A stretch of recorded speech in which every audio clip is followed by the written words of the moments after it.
Big tech saves the stock market. So if you like my video, please hit the like button and please subscribe to my YouTube channel. Just thought I'd say that before I go into the analysis.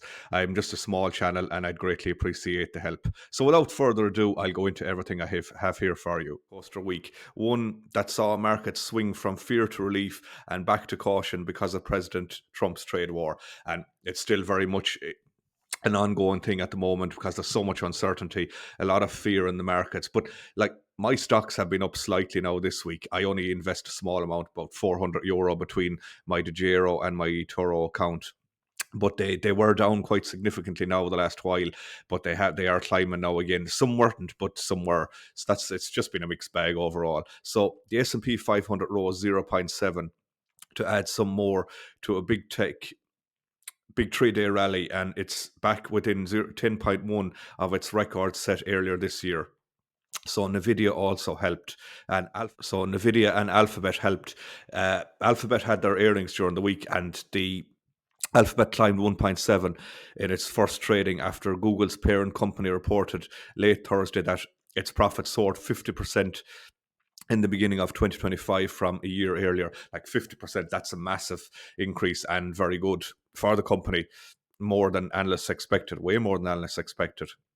And also, they helped offset a 6.7 drop for Intel. And you'd probably see that Intel is in the news now as well because there's going to be layoffs. There was rumors about the layoffs, but they are going to happen now right across the board for Intel, and there's a lot of people worried here in Ireland as well for their jobs in Intel, in Leixlip in Kildare.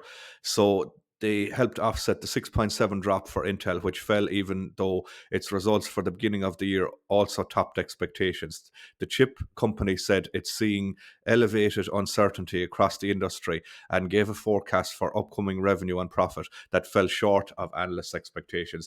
And if revenue and profit falls short of analysts' expectations, that injects fear into the market. People are worried then about that stock and how the share price will perform in the next few months and weeks as well. So it wasn't just Intel. Roughly 3 out of every 5 stocks in the S&P 500 sank, however. But Nvidia and Alphabet helped, however, to bring up the market. The company that make runners. I actually have a pair of Skechers runners myself, and they're very comfortable. So Skechers USA, the shoe and apparel company, pulled its financial forecast for the year due to macroeconomic uncertainty stemming from the global trade policies, even though it just reported a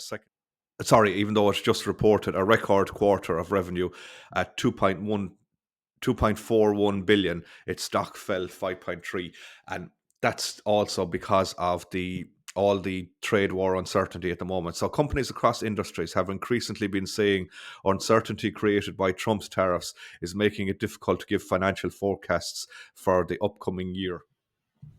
So once again, if you liked my video, please hit the like button and please subscribe. You'd help grow a small channel. And you can also check out my Patreon and join my YouTube channel if you're interested for a small monthly fee. That could also help out. Thanks for watching, guys. Take care. Bye-bye.